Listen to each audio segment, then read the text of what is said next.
Solar system हमारा सौरमंडल। तो नमस्कार दोस्तों, मैं हूं महेश वर्मा। आपके लिए लेकर आया हूं एक नई वीडियो जो कि होगी हमारे सौरमंडल के बारे में, जिससे कि एग्ज़ाम में काफ़ी सवाल पूछे जाते हैं। तो चलिए स्टार्ट करते हैं। तो स्वागत है आप सभी का हमारे चैनल ड्रीम वर्ल्ड जीके में।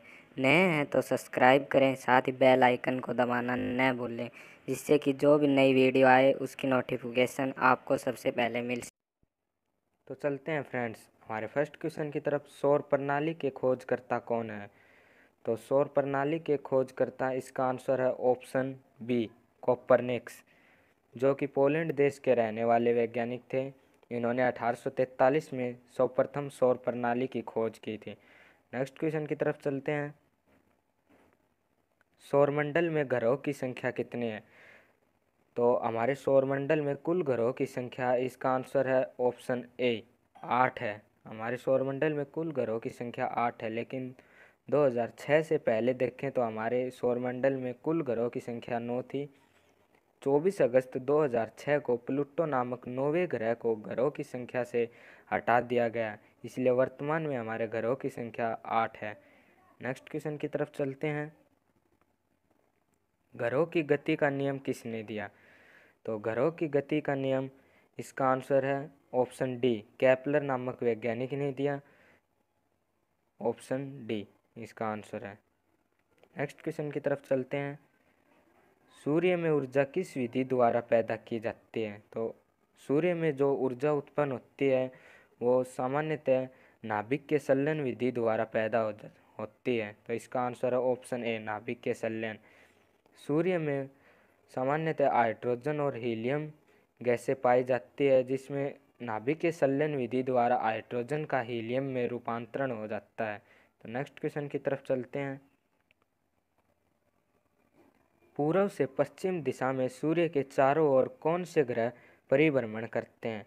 तो फ्रेंड्स, पूर्व से पश्चिम दिशा में सूर्य के चारों ओर कौन से ग्रह चक्कर लगाते हैं? तो इसका आंसर है ऑप्शन ए, शुक्र एवं अरुण ग्रह। बाकी सभी ग्रह पश्चिम से पूर्व की दिशा में सूर्य के चारों ओर चक्कर लगाते हैं। नेक्स्ट क्वेश्चन की तरफ चलते हैं। सौरमंडल का सबसे बड़ा व भारी ग्रह कौन सा है? तो सौरमंडल का सबसे बड़ा व भारी ग्रह, इसका आंसर है ऑप्शन डी, बृहस्पति ग्रह है, जो कि पीले रंग का होता है। और इस ग्रह के सभी ग्रहों में से सबसे ज़्यादा उपग्रह हैं। इस ग्रह के उपग्रह 67 हैं और इनमें से सबसे बड़ा गैनीमेड नामक उपग्रह है। नेक्स्ट क्वेश्चन की तरफ चलते हैं। सूर्य का सबसे नज़दीकी ग्रह कौन सा है? तो सूर्य का सबसे नज़दीकी ग्रह, इसका आंसर है ऑप्शन सी, बुध ग्रह है।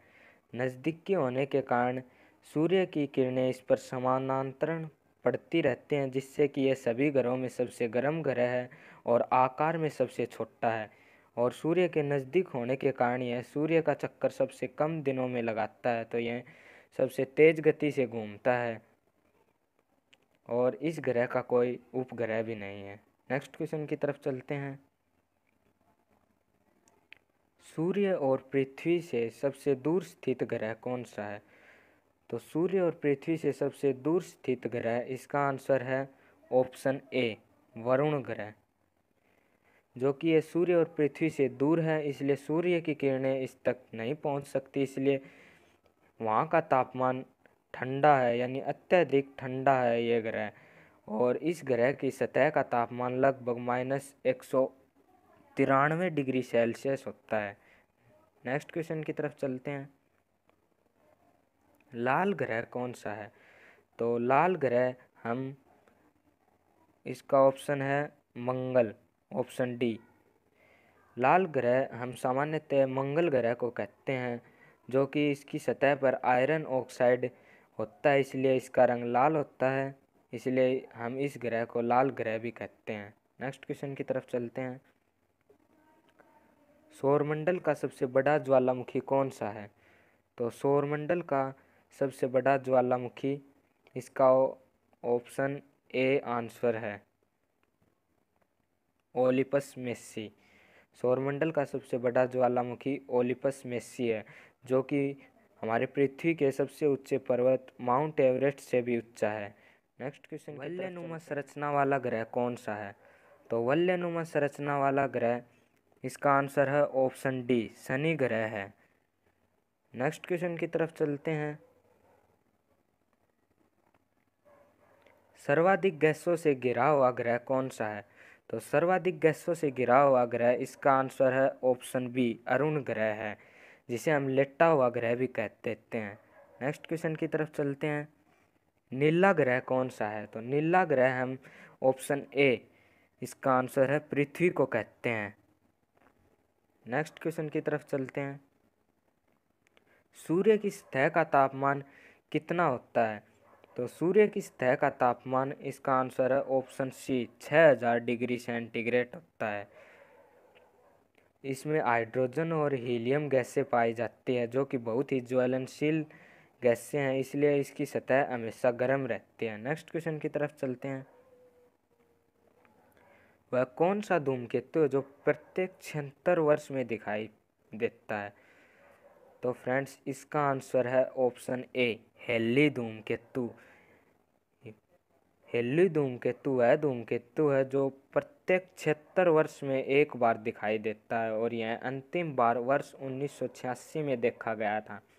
तो फ्रेंड्स, अगली बार इसे 2062 में दिखाई पड़ेगा ये है। तो यही वो धूमकेतु है जो प्रत्येक 76 वर्ष में दिखाई देता है, और अगली बार यह 2062 में दिखाई देगा।